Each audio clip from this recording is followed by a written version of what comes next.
여성이 매일같이 죽거나 죽을 위험에 처하는 사회라고 하면 믿으실 수 있나요? 놀랍게도 그리고 비극적이게도 사실입니다. 한국 여성의 전화가 매년 언론에 보도된 여성 살해 사건을 분석해오고 있는데요. 지난 2024년 한 해 동안 언론에 보도된 사건으로만 한정할 때 친밀한 관계의 남성 파트너에 의해 살해된 여성이 최소 181명, 살인 미수 등으로 살아남은 여성이 최소 374명이었다고 합니다. 여성이 16시간, 정확하게는 15.8 시간마다 남편이나 애인 등 친밀한 관계에 있는 남성 파트너에게 살해되거나 목숨을 잃을 뻔했다는 얘기입니다.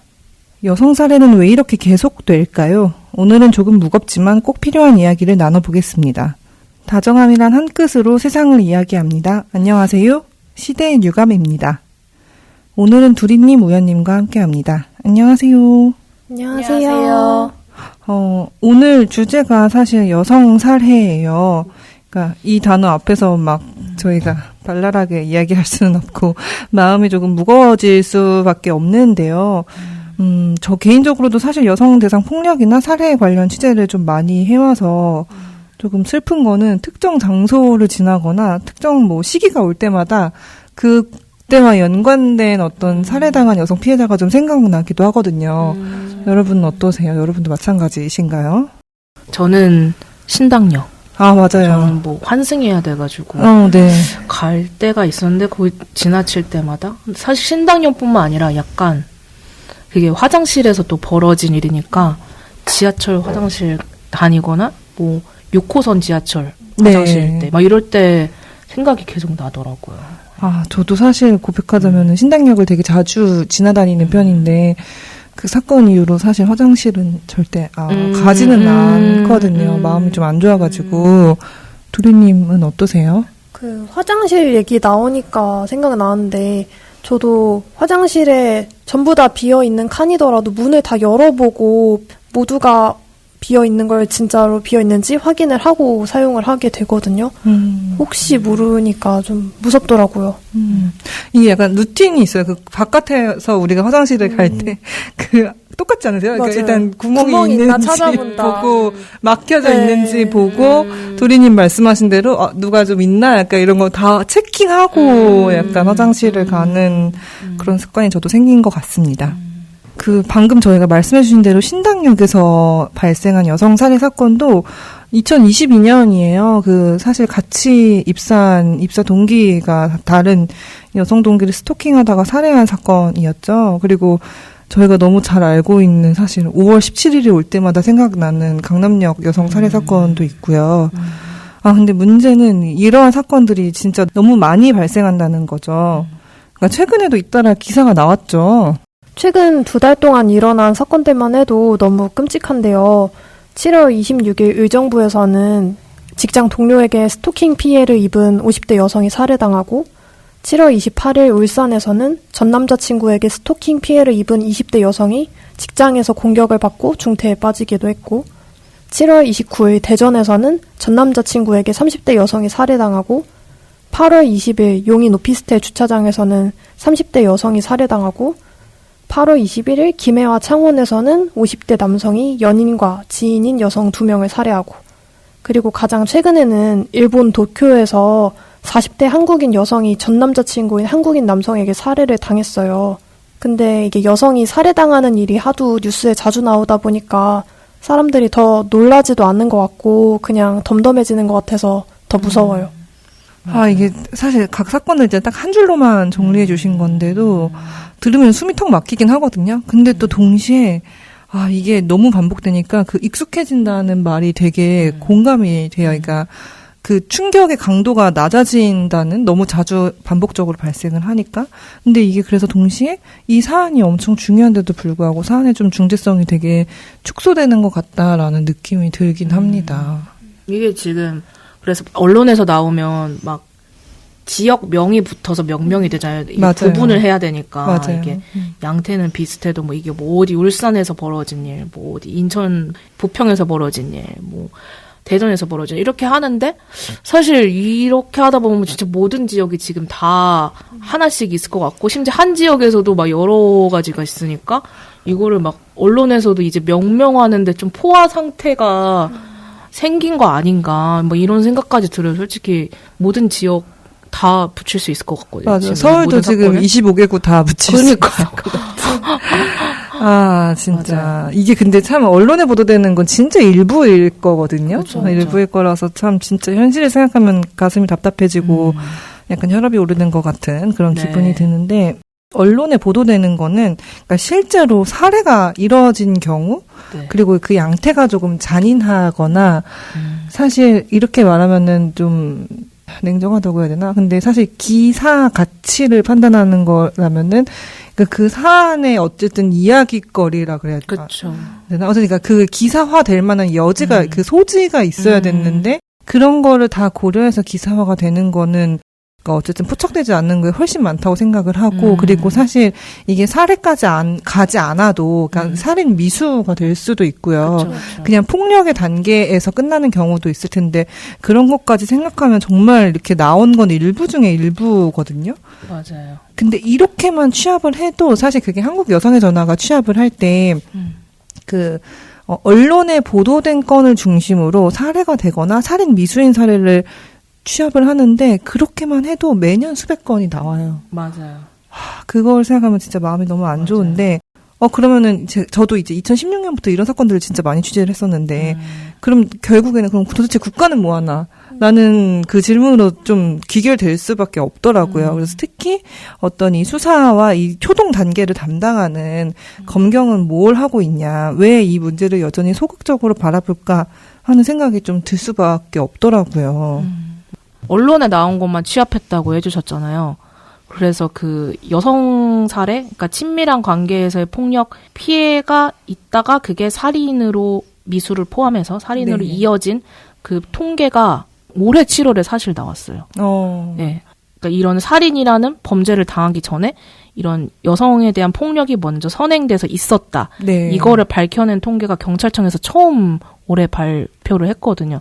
사실 어떻게 나왔어요? 되게 네. 늦긴 한데 그래서 그때 보면 이제 지난해 그 살인 미수를 포함해서 살인 범죄 여성 피해자가 333명인데 이 중에서 32.4%인 108명이 이전에 여성 폭력 피해 이력이 있는 거예요. 네. 이미 그 전조가 네. 있었던 거네요. 네네. 근데 이제 이 통계의 의미는 어쨌든 요 전조가 있었다는 것도 포함하는 거고, 그리고 아까 말했듯이 이제 여성단체나 이런 데서 언론에 보도된 것만 이제 집계를 하니까 사실 이건 축소해서 나올 수밖에 없고, 근데 네. 그 관련 통계를 경찰이 최초로 이제 라벨링을 해서 이제 발표를 했다는 거에 좀 의의가 있습니다. 이렇게 발생한 범죄를 줄이기 위해서 대책을 고민하고 있는 것도 있나요? 그렇죠. 대책을 내놨어요. 안 그래도 아까 그 두리님이 최근 몇 달 사이에 있었던 이제 여성 살해 사건들을 쫙 나열해 주셨잖아요. 이게 특히 엄청 자주 나왔어요. 네, 그 기간에. 맞아요. 네, 네, 그래가지고 원래 이제 보통 이렇게 언론에 나오면 수사기관은 빨리 뭘 내놔야 되니까 맞아요. 네. 이제 대책을 내놔야 되니까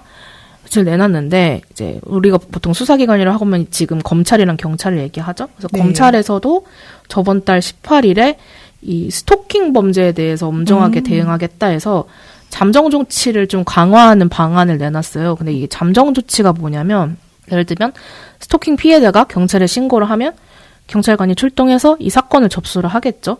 근데 수사하는 동안에 이 가해자가 또 해를 끼칠 수 있잖아요. 그러니까 그쵸. 잠정적으로 취하는 조치란 뜻이에요. 그래서 그거를 경찰이 검찰에 이제 신청을 하면 검찰이 그게 또 요건에 맞는지 따져보고 또 법원에 그걸 청구하면 법원이 최종적으로 그 잠정 조치 결정을 내리게 되는데요. 이게 뭐 정도에 따라서 막 1호, 3호, 뭐 4호 이렇게 있거든요. 네. 가장 약한 거는 서면으로 그 가해자한테 경고를 하는 거고, 그 다음에는 뭐 100m 이내 접근 금지, 그리고 통화나 문자 이런 통신 연락 같은 거를 금지하고, 그 다음엔 전자발찌 부착하는 거, 그 진짜 위험하다고 판단하면 그 구치소 유치도 가능하거든요. 근데 들어보면 볼수록 서면 경고가 실제로 얼마나 효과가 있는지 의문이 들기도 하는데 서면으로 경고받고 나서 더 열받아서 피해자를 위협하면 어떻게 하나요? 이런 잠정 조치가 정말 피해자를 보호할 수 있을까요? 이제 뭐 항상 그 보복의 그 위험은 있는 건데 근데 사실 저는 문제는 이게 잠정 조치가 있어도 실제 검찰이 이거를 판단을 제대로 못해서 결국에는 이게 아까 우려하신 것처럼 더 큰 이제 살인이나 이런 걸로 이어진다는 거거든요. 예를 들면 그 7월 26일에 그 의정부시에서 경기도 의정부시에서 50대 여성이 본인을 스토킹하던 60대 남성한테 이제 흉기에 찔려서 숨졌는데 그 전에 뭐 피해자가 가해자를 막 경찰에 여러 차례 신고하고 경찰도 이런 잠정 조치를 접근 금지하라고 검찰에 신청을 했는데 검찰은 이걸 보고 이건 스토킹 행위가 반복적이지 않다 이러고 기각을 했어요. 그리고 그 울산 스토킹 사건이라고 하는 그때도 이제 7월 28일에 있었던 사건인데 이때 20대 여성이 30대 남성한테 흉기로 여러 차례 찔리고 이런 살인 미수 사건이 있었거든요. 네. 그때도 피해자가 경찰에 계속 2차례 신고를 해가지고 경찰이 이제 아까 말한 가장 강한 조치 4호인 그 구치소 구금까지 신청을 했는데 검찰은 이거를 가해자 위험성을 추가로 검토해야 된다고 또 기각을 했어요. 그러니까 결국 둘 다 사실 잠정 조치가 있었으면 좀 막을 수 있었던 건데 그것조차 이제 제대로 집행이 안 된 거죠.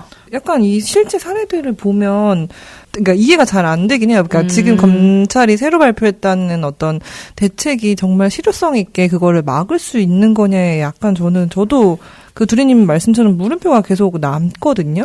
뒤에서 조금 더 얘기를 하겠지만 여성 살해 사건이라는 게 우리가 얘기한 대로 전조 증상이 사실 늘 있고 그게 가장 안타까운 지점인 것 같아요. 그러니까 어떻게든 신호가 있고 구조 요청을 보내는 여성들이 있었음에도 불구하고 그게 사실 그 단계에서 제지가 되지 못해가지고 끝끝내 살해에 당한 경우가 그러니까 하나 둘이면은 모르겠는데 그게 아닌라는 점에서 방금 좀 전에 그 의원님께서 설명해 주신 검찰이 지난달에 발표한 대책의 잠정 조치라는 게 이게 실효적으로 다가갈 수 있을까라는 생각이 들기는 하네요. 네. 그래서 아까 뭐 그 내용을 좀 자세히 얘기를 하면 네. 그래서 그걸 강화한다고 했잖아요. 네네네. 이런 공백이 없게. 그래서 그 대책을 보면 만약에 이 경찰 단계에서 잠정 조치가 신청이 됐어요. 그래서 네. 이제 검사가 봤을 때 이게 부족한 내용이 있다고 아까 기각을 했잖아요. 아까 네. 사례들에서 그렇게 기각하는 게 아니라 만약에 부족한 내용이 검찰이 발견이 되면 피해자를 다시 한번 본인이 직접 면담을 해가지고 이 스토킹 전담 검사가 부족한 내용을 보완하고 청구를 하겠다.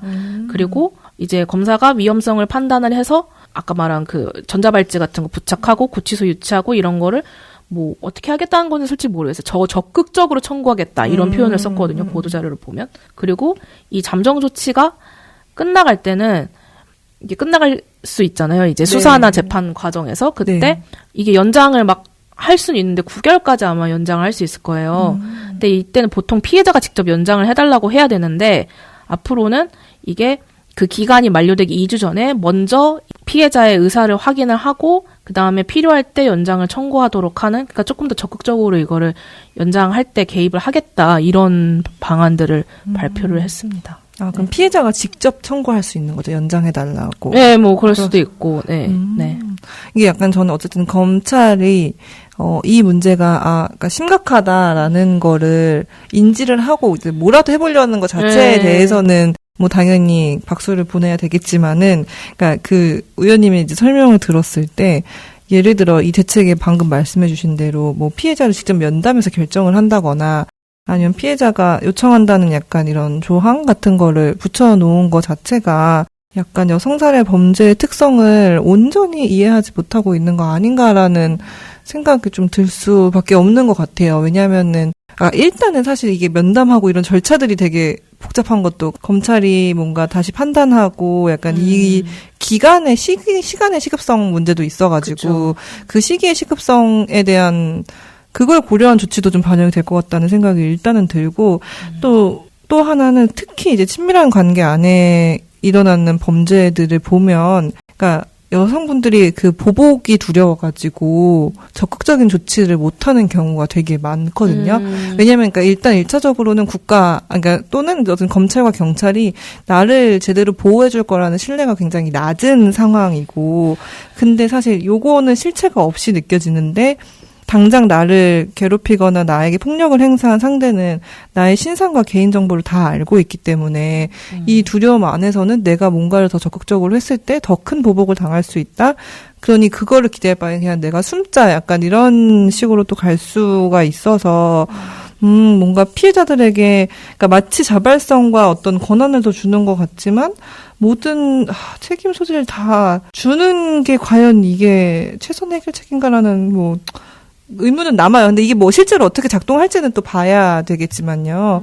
그래서 실제로 약간 이 말씀을 들었을 때 떠오른 사건 중에 하나가, 이것도 다들 기억하실 거예요. 2018년에 그 서울 강서구 아파트 살인 사건이 있었거든요. 그게 그때 당시에 그 피해자분의 따님이 직접 청와대 국민청원 홈페이지에 막 청원을 올리기도 해가지고 더 뉴스가 됐었던 사건인데, 이 사안도 보시면 가정폭력으로 겨우 이혼을 했어요. 근데 2단계까지도 아마 쉽지 않을 거예요. 근데 이혼을 했는데 그 후 자그마치 4년 동안 계속 그 전 남편에게서 살해 협박도 받고, 그리고 그 주변 가족들까지 다 위해하겠다고 막 협박도 하고, 그래서 이 여성분이 보호시설을 포함해서 5번이나 숙소를 옮기기까지 했는데 끝끝내 그 주소를 찾아낸 거예요. 옮겨간 주소를 찾아내서 살해한 사건이에요. 근데 의지가 있으면 사실 살해 다 할 수 있어서, 그러니까 아까 그 초반에 말씀해주신 검찰의 대책 가운데 예를 들어 서면 경고, 뭐 100m 이내, 100m 얼마 안 돼가는데 100m 이내 접근 금지 이런 게 오히려 그러니까 원래 의도대로 피해자를 되게 보호하는 효과보다는, 그러니까 두리님 말씀처럼 가해자들을 더 화나게 해서 복수심을 불타오르게 만드는 좀 그런 게 있지, 그런 효과가 오히려 부작용으로 발생하지 않을지 그런 우려가 앞서긴 해요. 그래도 잠정 조치라는 거는 어느 정도 가해자 피해자를 분리시켜 놓는 조치니까 되게 시급하게 저는 필요한 조치라고 생각을 하고, 문제는 잠정 조치가 필요할 때 그 심각성에 따라서 제대로 집행이 되고 있느냐, 이게 문제일 텐데, 네. 사실 그래서 제가 3년 전쯤에 취재했던 그 사건이 저도 떠올랐거든요. 네. 이게 그때 사회부 기자를 하면서 제가 영등포 구로 이쪽을 담당하고 있어가지고, 역시 이거 봐, 지역마다 하나씩. 네. 그때 구로에서 스토킹 살해 사건이 있었는데, 이게 너무 막을 수 있었던 그 것들이 많았는데 잘못된 그 경찰과 검찰의 판단으로 못 막았던 사건이거든요. 네, 네, 네. 그게 피해자가 원래 가해자를 이게 폭행이랑 협박이다 이 혐의로 고소를 했고요. 그래서 이제 스마트워치도 받았거든요, 피해자가. 네. 그러니까 그걸 알게 된 가해자가 피해자가 운영하는 가게를 막 찾아서 또 행패를 부린 거예요. 그래서 경찰이 현행범으로 체포를 했어요. 네. 근데 이거를 막 수사하다 보니까 스토킹 혐의도 있었던 거예요. 네. 그래서 그때 스토킹 처벌법이 또 얼마 만들어진 지 얼마 안 된 때였어요. 그래서 그러면 구속영장을 청구를 했어요. 근데 검찰이 이거 스토킹을 좀 보기 부족하다 하고 기각했어요. 구속영장을. 네. 그리고 가해자 그래서 풀려나고 바로 가서 살해를 했거든요. 피해자 가게를 가서. 근데 사실 이때는 잠정 조치도 신청 안 했어요. 네, 그때 네, 경찰이. 네. 그래서 그 왜 신청 안 했냐 그때 물어보니까 경찰한테 이게 우리가 구속영장을 신청을 했는데 스토킹 혐의가 부족하다고 여기서 얘기했기 때문에 우리는 잠정 조치를 신청을 못했다. 보완 수사가 필요하니까. 네. 근데 사실 구속영장은 뭔가 이 사람이 증거를 인멸하거나 도주하거나 이런 걸 막기 위해서 신청하는 거고, 잠정 조치는 그거랑 별개로 혹시 뭔가 이 스토킹 과정에서 범죄 우려가 있을까봐 그거를 막기 위해서 신청하는 조치이기 때문에 이게 무슨 혐의가 뭐 이렇게 인정이 바로 됐다 뭐 어쨌다 이거랑 상관없이 긴급하게 이루어져야 되는 조치거든요. 그리고 그때 경찰이 스토킹 위험도를 가장 높은 심각으로 또 분류를 본인들이 해놨단 말이죠. 근데도 신청이 안 된 거예요? 네. 이게 스토킹 처벌법 통과되고 얼마 안 된 일이긴 했거든요. 1년 정도 된. 그럼 진짜 제일 경각심 높은 시기인데. 네, 경각심이 높은 시기도 시기인데 그냥 이 제도를 어떻게 활용해야 될지 인식이 없었던 거죠. 그러니까 그냥 이거를 분리해서 본 거죠. 그냥 기계적으로 구속영장을 청구했는데 스토킹 혐의가 안 됐다고 했는데 그럼 잠정 조치도 어차피 해봤자 기각될 거 아니야? 그러니까 신청 안 해. 뭐 이런 거였던 거죠. 사실은 그냥 같이 신청했어도 되는 거였어요. 구속영장이랑. 제 생각했을 때는. 네. 그리고 구속영장은 안 받아들여져도 잠정 조치는 받아들여질 수 있거든요. 아까 말했듯이 그 보는 포인트가 다르기 때문에 네. 영장은 그 도주려나 이런 걸 보는 거고 이거는 이제 진짜 이게 재발 위험이 있는지를 보는 거기 때문에 포인트가 달라서 사실 같이 성립할 수 있는 건데 그냥 잠정 조치를 약간 막 안이하게 생각했던 거죠. 그 구속영장처럼. 네. 그래서 그것도 문제였고 그리고 이때 제가 느낀 거는 또 경찰이랑 검찰의 약간 사건을 받아보는 민감도가 다르다. 그러니까 아까 말한 경찰은 이제 위험으로 보고 현장에서 심각하다고 해서 이렇게 구속영장까지 청구를 한 거잖아요. 근데 검사나 판사는 사실 이게 아까 그래서 직접 피해자 면담 이게 조금 저는 그래도 의미가 있다고 생각을 한 게 이게 이분들은 기록으로 판단을 하거든요. 그래서 실제 뭐 위험이나 이런 거에 대해서 당사자의 얘기를 뭐 들어보고 이런 게 아니기 때문에 조금 그 위험도를 더 축소해서 보는 경향도 있다고 하더라고요. 아, 이게 서면으로 글자로만 보니까. 네네. 그래가지고 이런 간극 같은 거를 좀 줄일 수 있도록 검경의 공조가 좀 필요하긴 한데 사실 뭐 이제 변명을 하겠죠. 사건 처리할 것도 많고 막 이게 어떻게 하나하나 다 하냐 이렇게 하겠지만 좀 그런 간극이 발생하기 때문에 이런 엇박자가 일어나는 거 아닌가 이런 생각을 했고요. 그래서 그 잠정조치 제도를 한번 그 통계를 봤더니 이게 저희 그 회사 한겨레 그 젠더팀에서 저번에 이 교제폭력 기획 기사를 내면서 인용했던 통계인데요. 이게 경찰이 작년에 스토킹 사건과 관련해서 잠정조치를 검찰에 신청을 했는데 여기 한 11,775건 중에 9,868건에 대해서 법원이 그 잠정조치 하라고 결정을 했어요. 대부분 받아들여진 거예요. 근데 이 약간 약한 강도의 잠정조치만 받아들였어요. 그러니까 예를 들면 아까 말한 뭐 연락금지, 접근금지 이런 거는 그게 받아들여진 비율이 86%였는데 전자발찌는 33%, 그러니까 유치장이나 구치소 유치는 41%. 그러니까 이건까지는 과하다 해서 기각을 절반 이상을 했다는 거죠. 전자발찌 부착을 제일 조심스러워하긴 하거든요. 예. 이게 참 대책이라고는 하는데 이게 정말 대책이 맞나 하는 생각이 들어요. 혹시 다른 대책은 없을까요? 경찰도 검찰보다 사실 먼저 대책을 내놨는데 네. 그 용어를 만들어서 관계성 범죄라고 그러니까 가정폭력, 아동학대, 스토킹, 교제폭력 이런 걸 묶어서 관계가 있는 사람 사이에서 벌어지는 범죄다 이렇게 규정을 한 다음에 그 종합대책을 발표를 했거든요. 네. 그래서 경찰이 만약에 이게 아까 뭐 예를 들면 처음 신고가 들어오면 바로 이렇게 막 잠정 조치를 막 하지는 않거든요. 보통 이제 여러 번 이렇게 반복이 되거나 이런 혐의가 좀 있어야 되는데 경찰이 이제 만약에 처음 신고가 들어와도 만약에 재범 위험성이 좀 높아 보이면 좀 더 적극적으로 아까 말한 그 전자발찌, 뭐 유치 이런 잠정 조치나 아니면 구속영장 이런 거를 동시에 같이 신청하기로 했고 그리고 피해자가 이제 이런 거 처벌을 원치 않는다 이렇게 의사를 밝혀도 피해자 상태나 이런 걸 살펴본 다음에 일단은 입건, 그러니까 형사사건 번호를 부여해가지고 수사를 개시하겠다고 이제 했고요. 그리고 뭐 이제 기술적인 테크 면도 이제 발표를 했어요. 예를 들면 접근금지 상태일 때 그 가해자가 피해자한테 막 전화하면 그게 바로 경찰에 통지가 되는 그런 어플리케이션 시스템 이런 것도 도입하겠다 하고 그리고 그 기존의 가해자의 피해자 데이터를 사용해서 이게 얼마큼 재범 위험성이 있다 이거를 AI를 통해서 뭔가 예측할 수 있는 그런 플랫폼도 만들겠다 이렇게 얘기는 했어요. 네. 확실히 그 검찰이 내놓은 것보다는 그래도 조금 강도가 높아 보이기는 하네요.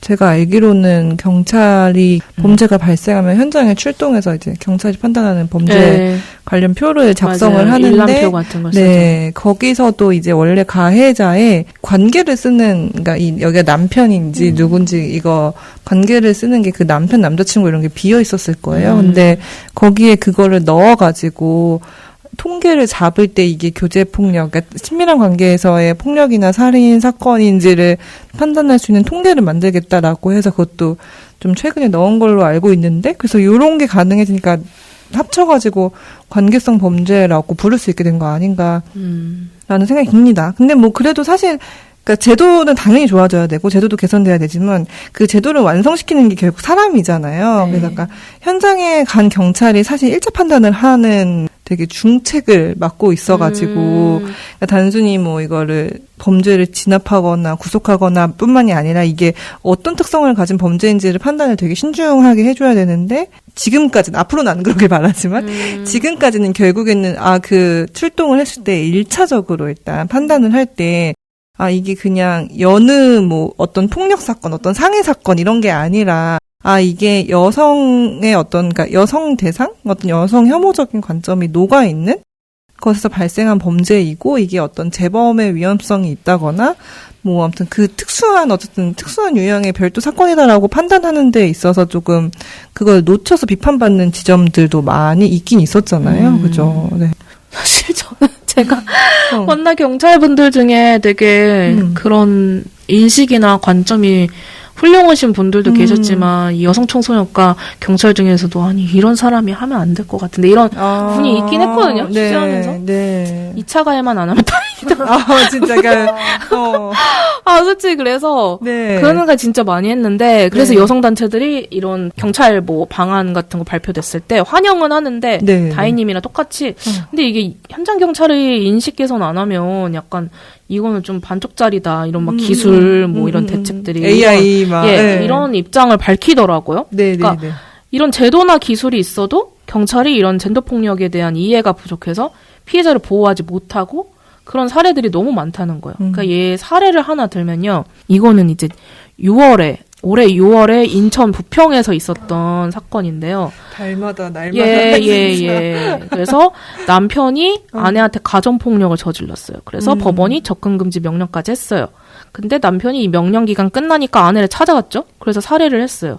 근데 이때 경찰이 어떻게 안이하게 대처를 했느냐가 나중에 이제 그때 경인일보 이런데 보도로도 좀 네. 밝혀졌더라고요. 근데 보니까 남편이 이 아내를 살해하기 사흘 전에 아내가 경찰에 신고를 했어요. 아니 내가 지금 외출한 사이에 그 접근금지 끝난 남편이 집에 찾아왔다고 옆집 아주머니가 나한테 지금 연락이 왔다. 나 지금 무서워서 집에 못 들어가겠다. 동생 집에 있다. 도와달라 했어요. 근데 경찰이 이제 출동을 하고 뭐 어떤 상황 같은 걸 들었겠죠. 그리고 아까 말한 그 긴급 임시조치를 할 수 있는 그 판단할 수 있는 체크리스트 같은 게 있거든요. 네, 조사표가. 네. 거기에다가 위험도를 10점 만점에 2점으로 이건 되게 낮게 판단한 거예요. 낮네요. 네. 네. 그래서 3점 이상이어야지 뭐 이제 임시조치를 취할 수 있다고 하더라고요.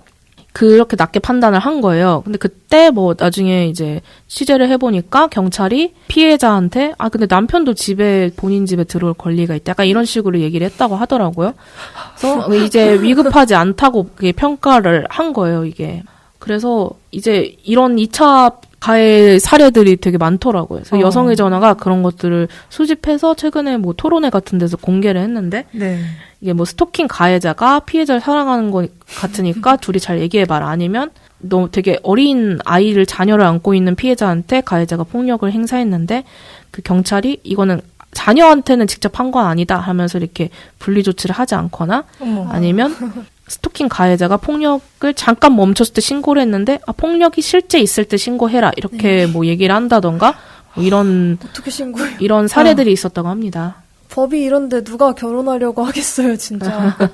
이게 저희가 지금 이제 여성 대상 폭력, 여성 대상 살인 사건을 통칭해서 좀 넓게 이야기를 하다 보니까 이 안에 가정 폭력도 있고 뭐 교제 관계에서의 폭력도 있고 뭐 스토킹도 있고 이런 것들이 좀 혼재돼 있기는 한데요. 이게 그러니까 아직 그런 인식이 아마 특히 근데 지역으로 갈수록 더 남아있을 것 같은데 예전에는 그러니까 우리 입장에서는 가정폭력인데 한 사람이 계속해서 지속적으로 폭력을 일으키는 상황이면 빨리 분리하고 다시 결합하지 못하게 만들어서 완전히 분리되게 만들어야지라고 이제 우리는 생각을 하지만 그럴 수도 있을 거예요. 그러니까 아마 뭐 조금 더 연배가 있으신 분들이는 그래도 행복한 가정을 어떻게든 유지시켜서 이들이 잘 살 수 있게 만드는 게 이 범죄를 처리하는 거에 있어서의 목적인 거예요. 그러니까 어떻게든 이 가해자를 잘 달래서 빨리 사이좋게 따짝꿍 하세요, 여러분. 약간 이런 인식도 아마 많이 남아 있을 거예요. 특히 가정폭력은 더 그럴 거고. 그래서 가정폭력이 폭력으로 범죄화 되기까지도 되게 오랜 시간이 걸렸지만 그것도 이제 사실 현장에서 작동하기는 약간 여전히 괴리가 좀 남아 있는 거 아닌가라는 생각이 들고 그 우연님이 소개해주신 그 인천 부평 사례도 약간 들으면서 약간 저 고혈압 없거든요. 근데 혈압이 약간 오르는 것 같은 게 사실 접근 금지 명령을 받았을 정도면 가볍게 다뤄서는 안 된다라는 생각이 들거든요. 그러니까 그 이력이 어차피 뜰 거잖아요. 맞아요. 근데 10점 만점에 2점으로 체크를 한다. 왜냐면 최소 5에서 시작해야 될 거라고 생각이 저희는 들어서, 그러니까 이 괴리를 좁히는 과정이 진짜 계속 필요할 것 같아요. 아까, 네. 그러니까 저는 이런 낭만적 사랑과 결혼, 그러니까. 이렇게 포장되는, 네. 그러니까 이거를 없애야 된다고 생각하는데, 맞아요. 그러니까 이게, 참, 그래서 저도 이 얘기하니까, 뭐, TMI 할 수 있는데, 얼마 전에 바로 옆에서 제 교제폭력 신고가 들어가는 상황을 목격한 적이 있는데, 네네네네. 제 여의도 카페에서 일을 하고 있는데, 네. 옆에 그 남성, 여성 커플이 되게 점점 크게 싸우는 거예요. 그래서 약간 심각한데, 면서 저도 이제 귀가 커졌죠. 바로 옆자리라서. 네. 그래서 들었는데, 그 여성이 약간 남성한테 양다리 했지 막 이렇게 추궁을 하고 있었는데 남성이 거기다가 대해서 대답은 못하면서 약간 역으로 화내면서 뭐 너는 약간 결백해? 뭐 너는 당당해? 뭐 이런 식으로 하다가 이제 목소리가 커지니까 여성 옆에 앉아가지고 위협적으로 굴더라고요. 그러니까 예를 들면 막, 야, 너 계속 쪼개면 나 눈깔 돌아서 어떻게 할지 모른다 이런 식으로 계속 얘기하는데 그 여성분도 이제 지지 않고 뭐 어쩔 건데 이러다가 뭐 남성의 제가 봤을 때 가슴을 이렇게 밀었어요. 근데 남자가 바로 뺨을 때렸어요. 그래서 여성에. 근데 여성분 한 10대 때리시긴 했거든요. 그 뒤에.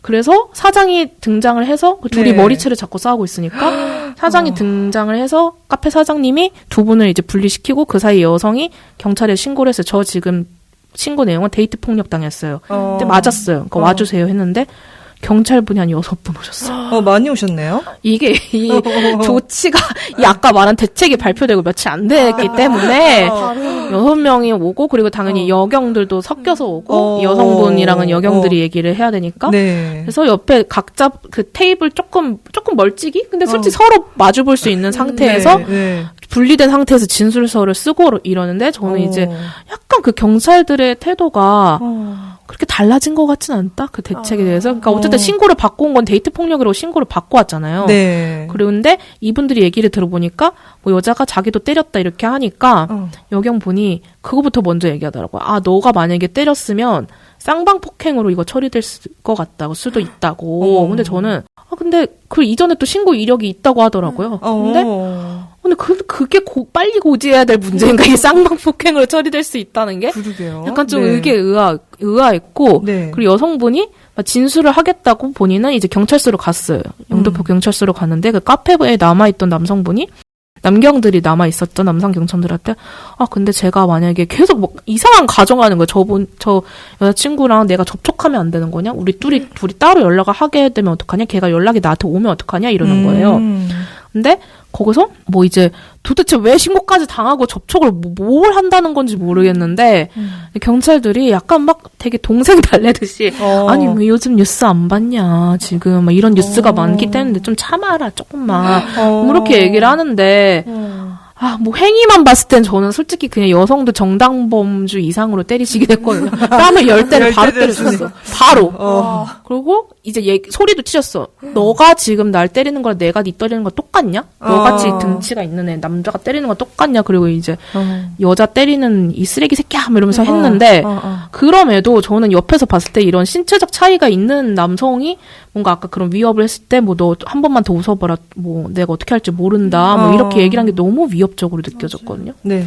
근데 이 경찰의 태도가 마치 그냥 약간 정말 사랑 싸움을 말리는 경찰처럼 그리고 약간 지금 뉴스에 화제되는 사건들 때문에 어쩔 수 없다 좀 참아 뭐 이렇게 달래는 게 모르겠어요. 저는 그게 뭐 그 경찰분들이 되게 뭐 그렇게 그 자리에서 뭐 달래기도 하고 회유도 하고 뭐 이렇게 했었어야 된다고는 할 수도 있겠지만 저는 조금 좀 아니한 것 같은데 어쨌든 신고 내용이 그랬는데 데이트 폭력이라고 했는데 저 와서 저렇게 막 동생 달래듯이 하니까 그래서 남성분이 본을 못 사귀고 계속 거기 이제 씩씩대면서 앉아 있더라고요.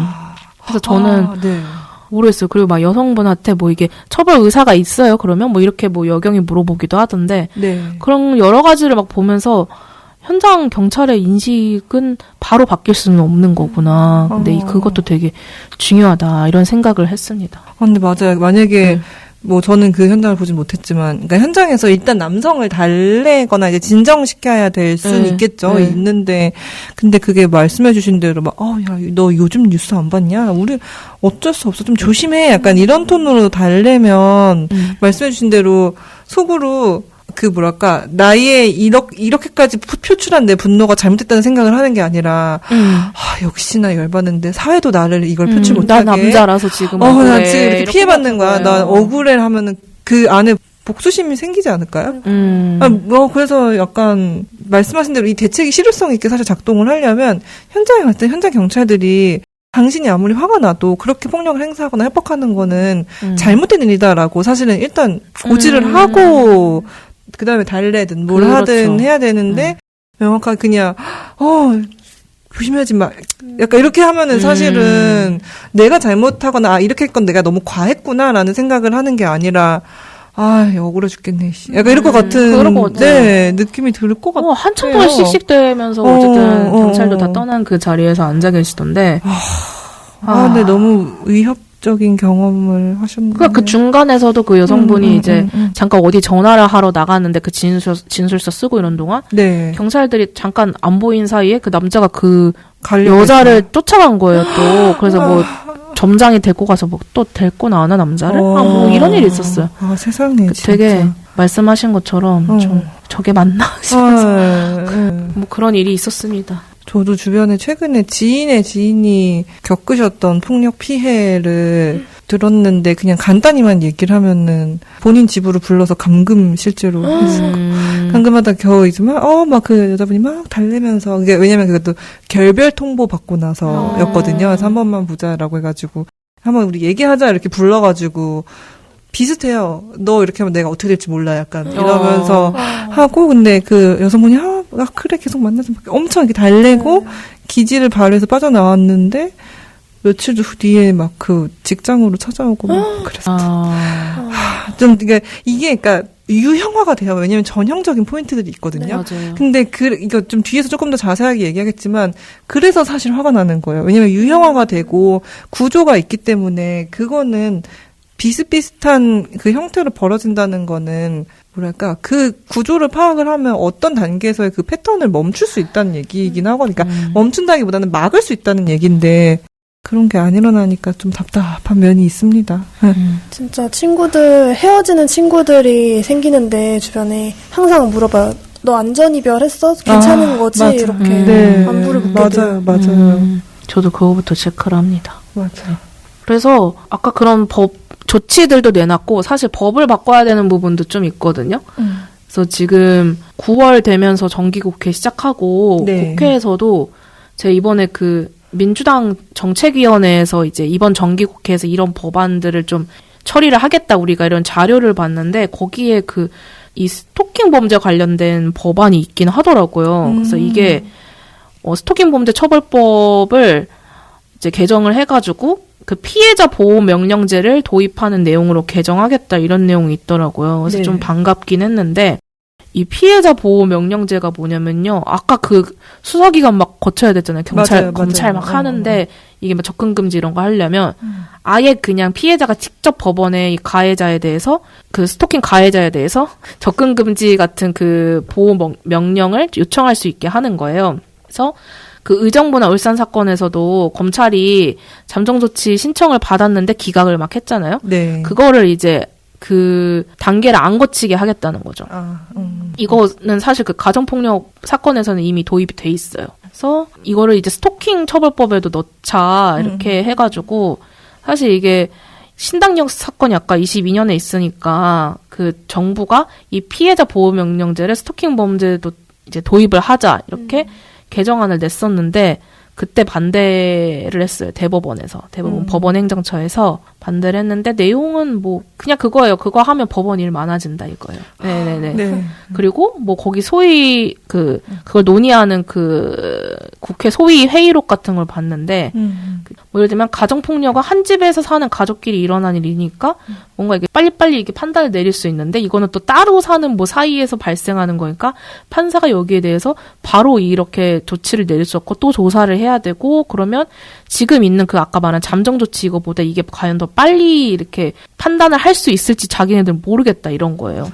모르면 좀 배우시면 안 돼요? 근데 약간 한 집에 사는지 안 사는지 여부가 도대체 왜 이 위험성의 판단을 하는 그 기준이 되는지는 저도 모르겠고. 네. 그래서 이번 국회에서도 아무튼 그래서 또 이 피해자 보호 명령제를 스토킹 범죄에도 포함을 하는 그 개정안을 냈는데요. 민주당 의원들이. 네. 법원 행정처도 그때랑 똑같은 논리로 또 그 신중하게 검토해야 된다 이런 의견을 냈더라고요. 네네네. 근데 저는 이거는 도입을 해야 된다고 생각하는데 우선 아까 말한 가정폭력 처벌법, 그 가폭법에도 있는 건데 이미 있는 제도고. 뭐 스토킹 범죄 추가 안 할 이유가 없다고 생각을 하고 네네. 그리고 어쨌든 하나의 장치를 만드는 거잖아요. 이게 네네. 피해자가 자기 의사 표현을 조금 더 적극적으로 할 수 있는 그 수단을 하나 더 만들어 주는 거기 때문에 저는 이게 그래도 좀 실효적인 제도가 될 수 있을 것 같고 뭐 민주당이 이거를 이번에 중점 법안으로 처리하겠다고 하니까 좀 기대는 하고 있습니다.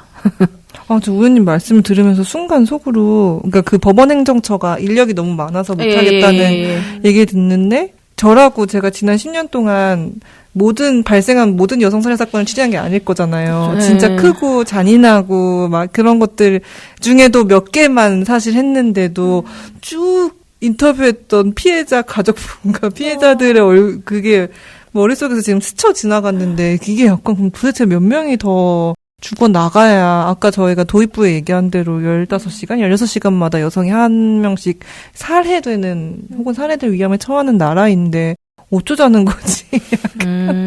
약간 가슴이 답답해지는데요. 맞아요, 네, 맞아요. 네. 그래서 아무튼 이거는 또 3년까지 조치를 할 수가 있어가지고 지금 아까 말한 잠정 조치 이런 건 9개월인데 조금 더 넓고 길게 하는군요.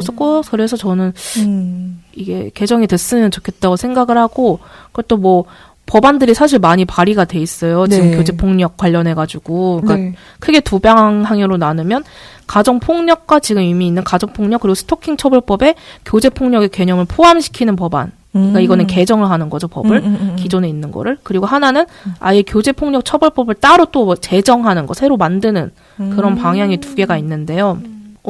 내용을 보면 어쨌든 이런 친밀한 관계에서 이루어지는 폭력을 처벌 대상으로 하고 그리고 그 피해자가 가해자 처벌 원하지 않으면 못하게 하는 그 반의사 불벌죄는 없애는 방식으로 이렇게 발의가 되어 있어요. 그래서 그리고 또 자잘자잘한 것들이 되게 많은데요.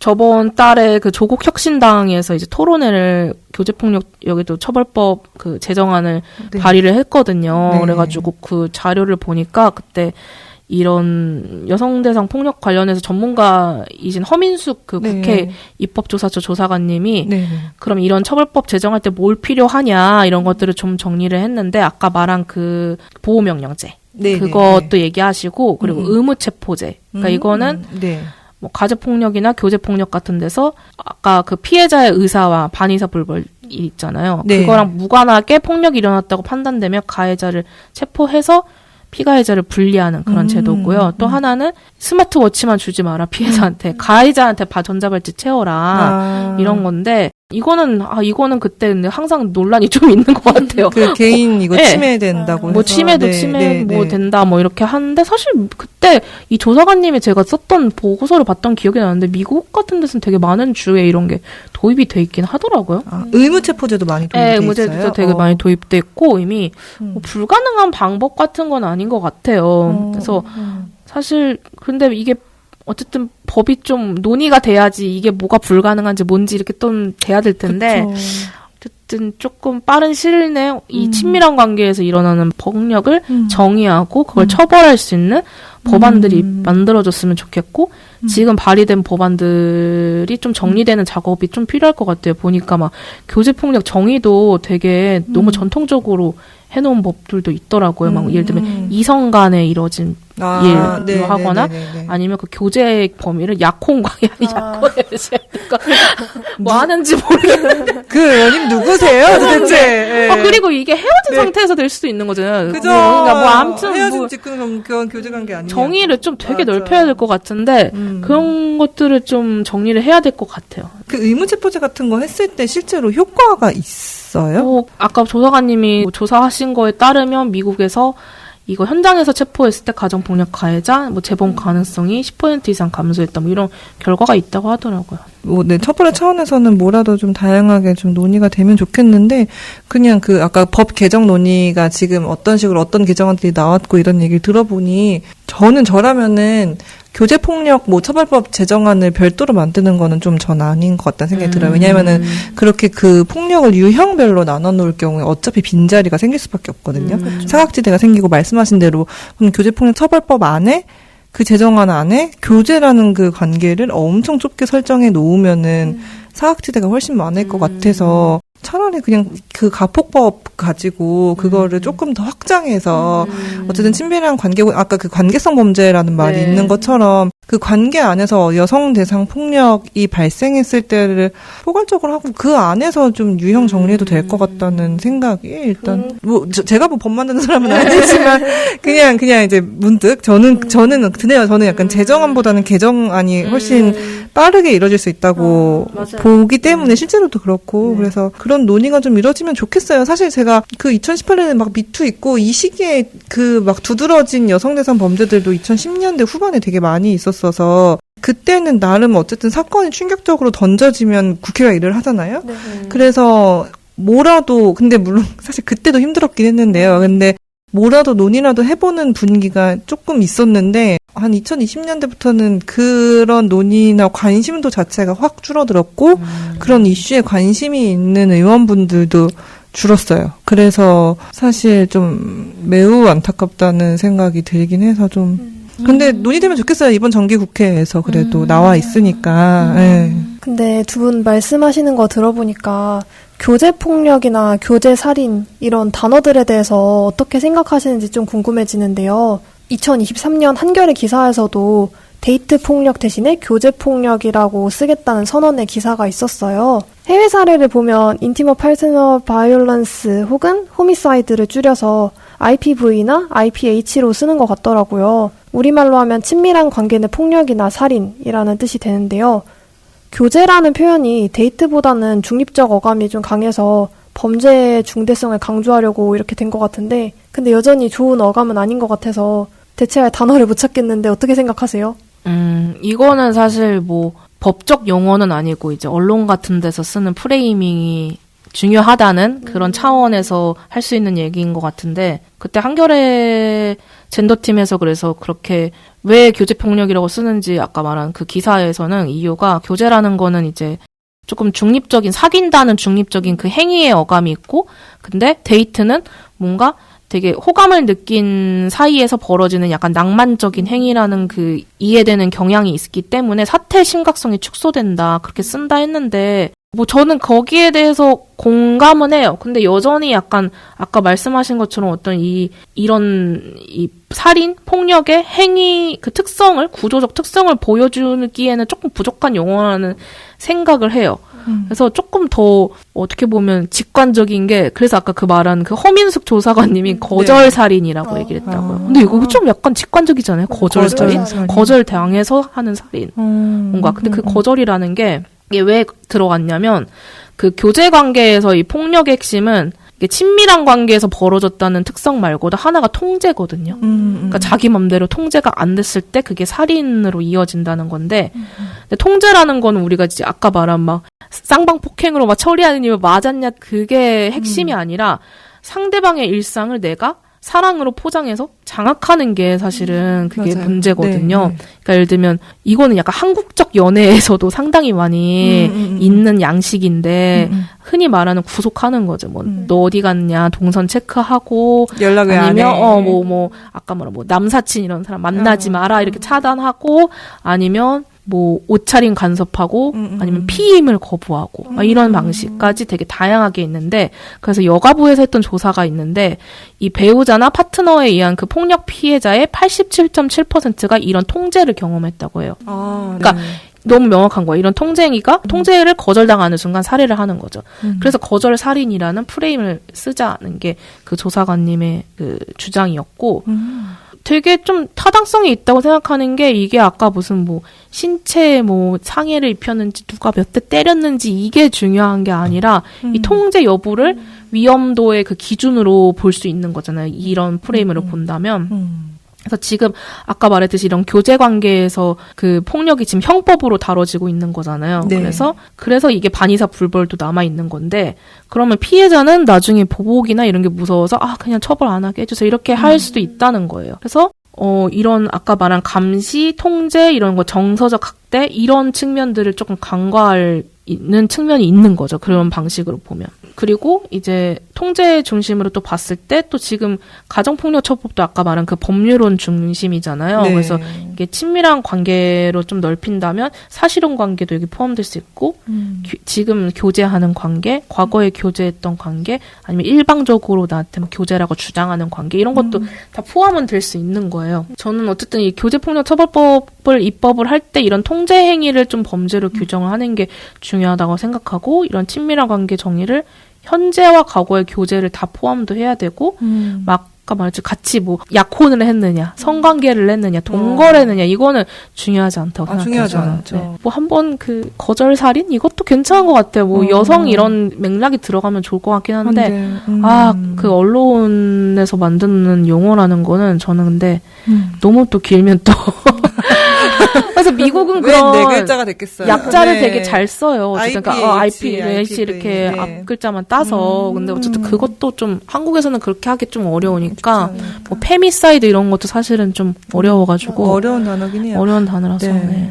그 의원님이 말씀 주신 부분 뭐 거의 동의가 되고요. 그 말씀하신 대로 교제폭력이라는 말은 제가 알기로는 언론에서 바꾼 거예요. 그러니까 말씀하신 대로 원래 데이트 폭력 범죄, 데이트 막 이런 걸 먼저 쓰다가 제가 알기로는 오마이뉴스에서 한번 기획기사를 내보내면서 교제 살인이라는 말로 바꾸고 네. 우리가 왜 이걸 쓰는지를 한번 설명을 했는데 그게 이제 다른 언론들이 보기에도 타당한 말이다라고 생각을 해서 그다음부터 교제 살인, 교제 폭력 이런 말들을 이제 언론에서 시작이 돼가지고 공공기관이 좀 쓰고 이런 분위기이기는 한데 사실 이게 그 공식적인 막 용어는 아니어가지고 그런 이름으로 막 연구가 엄청나게 다년간 쌓였다거나 뭐 그런 제도가 만들어졌다거나 아직 2단계까지는 아닌 것 같고 그 말씀 주신 친밀한 관계 내에서의 뭐 폭력, 친밀한 관계 안에서의 살인 이거는 어쨌든 그러니까 해외에서 시작이 된 건데 어쨌든 해외는 한국보다 훨씬 우리나라보다는 훨씬 연구한 기간 이거를 이런 유형의 범죄를 유형화해서 대책을 만든 기간이 저희보다 훨씬 길고 역사가 길어서 그러면서 거기서 이제 IPH, IPV라고 쓰기 시작한 걸 거예요. 그래서 뭐 친밀한 관계라는 말도 있고 아까 우연님 말씀해 주신 대로 그 약간 여성을 뜻하는 접두어와 아마 그 호미사이드에서 나오는 그래서 페미사이드라고 부르는 범죄도 있고 그건 그러니까 아마 가장 넓은 범위 여성 그쵸. 대상 범죄를 좀 그러니까 성차별적인 인식에 근거한 여성 대상 범죄를 통칭하는 말로는 제일 넓은 범위이긴 할 텐데 용어 정리가 좀 필요하긴 하죠. 용어 정리는 근데 이제 연구 대책 뭐 이런 거랑 다 같이 가야 되는 사안이라서 조금은 더 저희가 또 제도적으로나 좀 더 진척이 돼야 된다라는 생각이 들긴 합니다. 근데 강남역 살인사건 10주기가 지났잖아요. 근데 왜 여전히 여성 대상 범죄는 줄어들지 않는 걸까요? 맞습니다. 이 지점이 되게 중요하다고 생각을 했는데, 우연님께서 이제 긴 시간 우리의 대책 차원의 이제 말씀을 좀 나눠주셨다면, 그러니까 왜 그럴까라는 지점으로 좀 넘어가고 싶기는 해요. 최근에 한겨레 21에서도 7, 8월 달에 워낙 범죄가 많았어가지고, 요 원인을 다룬 기사가 있더라고요. 근데 그 기사에서는 이제 3가지 원인을 꼽았어요. 국가가 친밀한 관계 내 여성폭력의 특성을 이해하지 못하고 그 위험성을 간과하는 것이 실패의 한 원인이다. 국가가 여성폭력 대응에 실패하는 또 다른 이유는 스토킹의 위험성을 과소평가하는 것이다. 그리고 3번째로는 친밀한 관계 내 여성폭력을 막는 법체계도 미흡하다. 이렇게 짚어주셨는데 요것도 다 맞고요. 다 복합적으로 작용을 한다고 생각을 하고 저는 범죄를 예방한다는 차원에서 보면은 제가 세상의 모든 일을 바라볼 때 결국 끝은 교육으로 끝나거든요. 우연님의 어깨가 좀 약간 무거워지시는 것 같은데 교육 담당 기자셔가지고 무겁진 않습니다.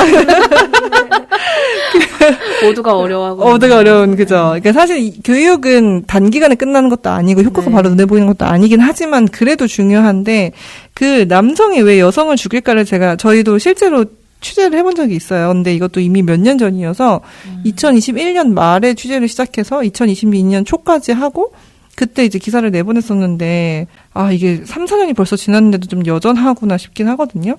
근데 그때 어떻게 저희가 취재를 했냐면은 뭐 여성, 살해, 교제, 데이트, 남자친구, 여자친구, 폭력 뭐 이런 단어들을 다 넣어가지고 한 5년 동안 발생하고 그게 재판으로 가서 법원의 판결문으로 남아있는 것들을 검색해서 427건의 판결문을 뽑아가지고 유형화를 한번 시도를 한 적이 있어요. 근데 물론 그렇게 긁어낸 게 진짜 수동으로 저희가 키워드를 설정해서 긁은 거라서 전체를 포괄하진 못할 테지만 어쨌든 그것들을 한 번씩 다 이제 그때 같이 취재한 기획팀 기자들이 읽어보면서 분류를 했는데 그때 제가 느꼈던 감정은 이게 초반에는 분노가 일거든요. 근데 그걸 자꾸 읽다 보면 진짜 허무해지는 그래요. 왜냐면 저는 어쨌든 판결문이라서 그 범죄의 양태가 사실 나와 있어요. 그래서 그거 보면 사람을 이렇게 쉽게 죽일 수 있구나라는 결론에 다다르거든요. 그래서 그때 되게 놀랐던 거는 남성들이 왜 여성을 살해한다고 생각하세요? 그러니까 각자가 혹시 추측하는 1순위 이유가 있나요? 네가 감히 이런 그런 저는 처음에는 뭔가 성관계가 성적인 요인이 되게 많을 거라고 생각을 했는데 물론 그것도 있지만 그 말씀하신 대로 그냥 욱해서 저지른 살인이 진짜 많았어요. 욱하고 앙심을 품고 약간 이런 말들이 가장 많이 나왔고 그러니까 남성들에게 기분이 내가 무시당했다고 느낄 때가 그 여성을 살해하는 시점이더라고요. 그게 거의 저희가 분석했던 판결문의 70%가 다 무시당했다 해서 약간 좀 비롯됐는데, 그래서 실제로 약간 그 사례들을 보면, 판결문을 보면은 놀면서 돈도 안 벌어온다고 무시해서, 술 취해 귀가했는데 피해자한테 반말을 들으니까 화가 나서.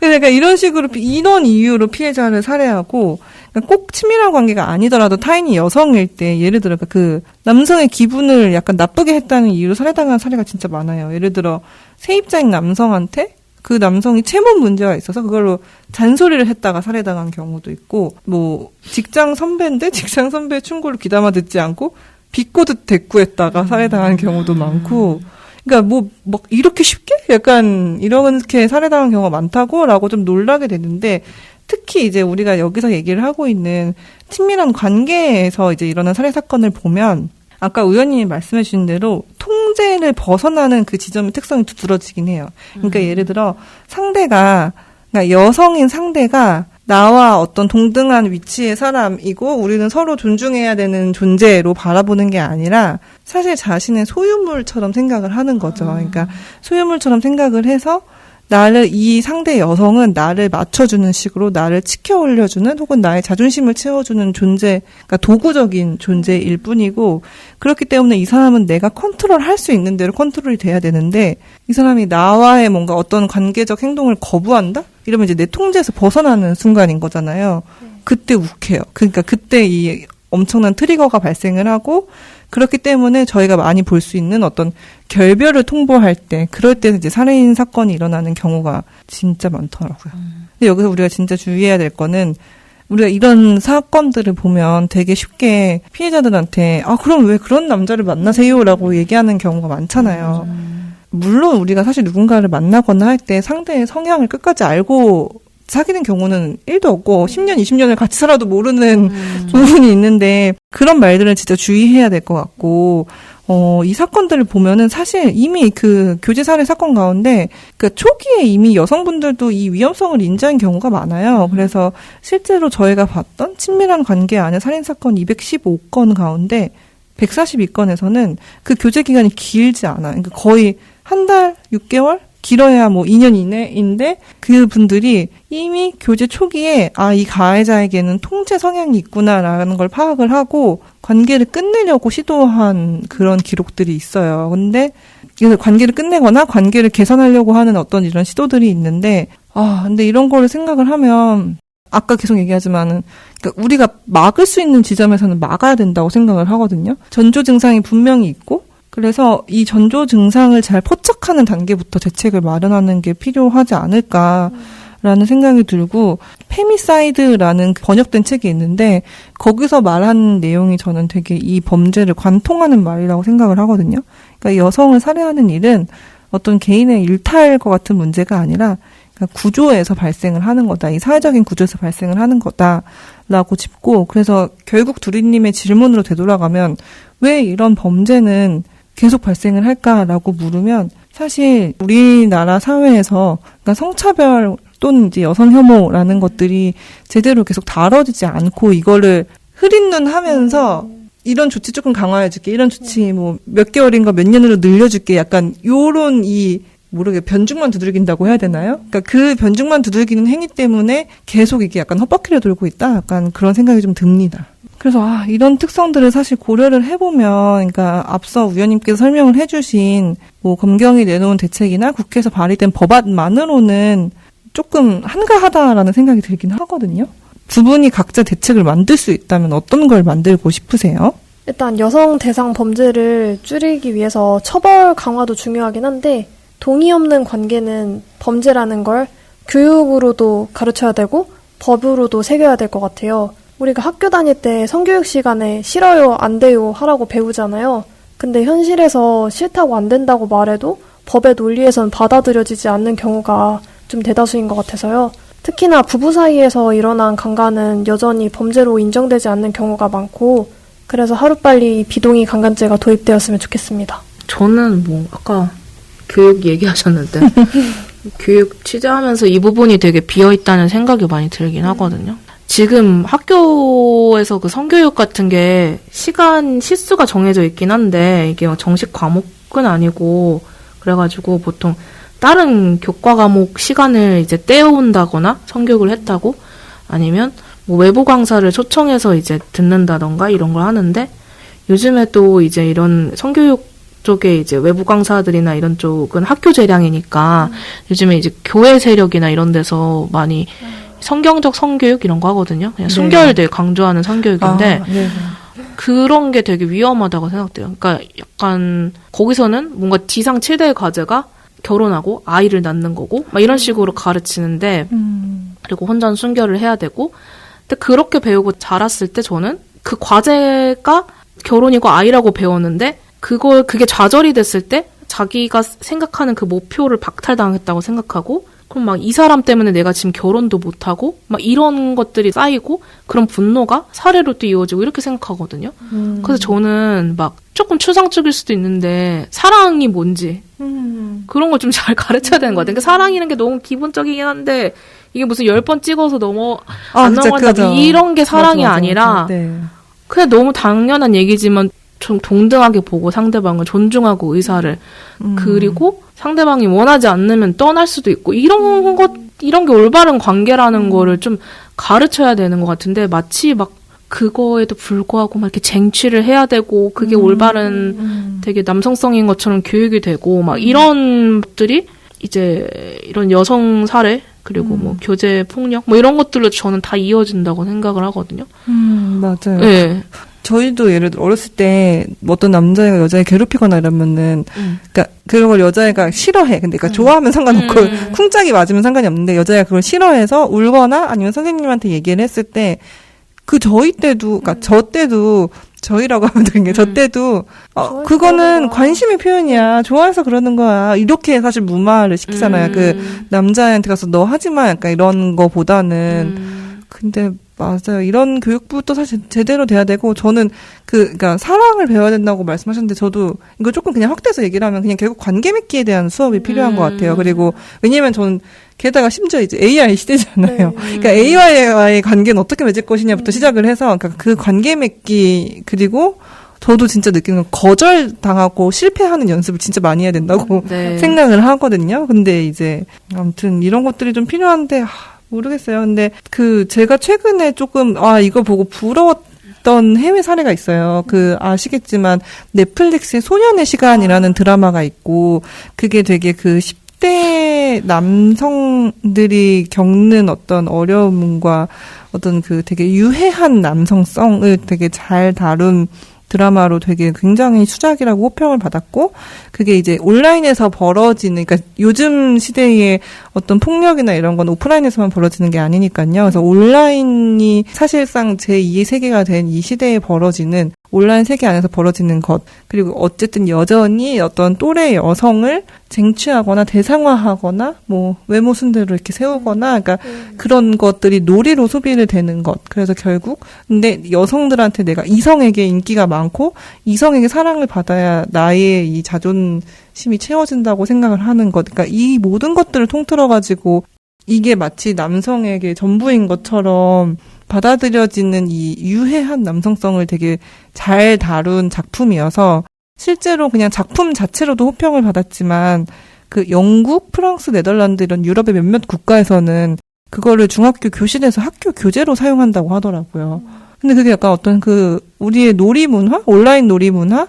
그러니까 우리가 서로 다른 이성을 어떻게 대하고 관계를 맺어야 할지를 좀 잘 알려주는 저도 교재 같다는 생각을 되게 많이 하면서 봐서 어쨌든 교실 안에서 이런 교육들이 좀 이루어지면 좋겠다라고 생각했는데 우리나라 공교육을 생각하니까 모르겠어요. 갑자기 이게 이런 갑자기 영역도 머리가 사실 아프네요. 네. 이런 거 틀어주면 이제 쌤 팸이냐고 물어보고 맞아요. 이것도 맞아요. 어떻게 보면 크게 보면 정치적인 내용이잖아요. 네. 그러니까 근데 그 정치적인 내용이라는 게 말도 못 꺼내잖아요. 되게 지금 교실에서. 한국에서는 네. 이제 교실에서는 그게 너무 이게 뭐라고 해야 되지?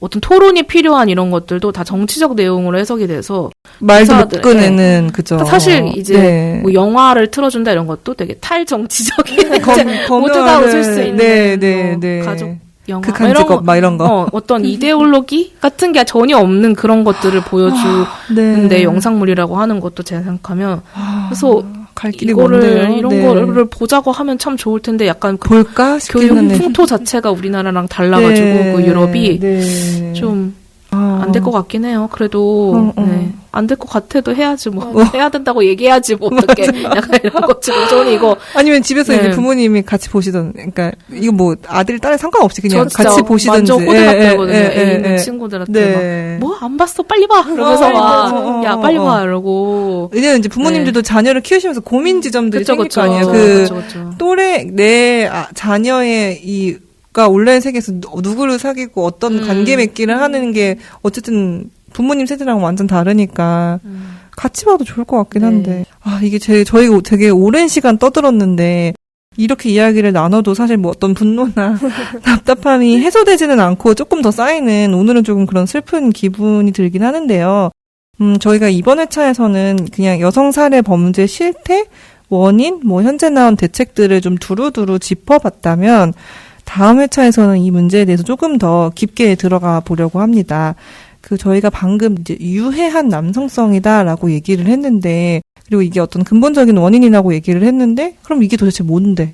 너네 또 남성을 다 잠재적 범죄자로 얘기하는 거 아니야? 라고 이제 놀라실 수 있는데, 그런 게 아니라는 점을 조금 더 저희가 자세히 논의를 해보기 위해서 최근에 폭주하는 남성성이라는 책이 출간이 됐어요. 그래서 이 책에 참여하신 공동 저자를 모시고 남성성은 대체 뭐고 왜 유해한 남성성이 문제라고 하는지 뭐 어떤 점이 유해하다고 하는 건지 이런 걸 자세히 다뤄보려고 합니다.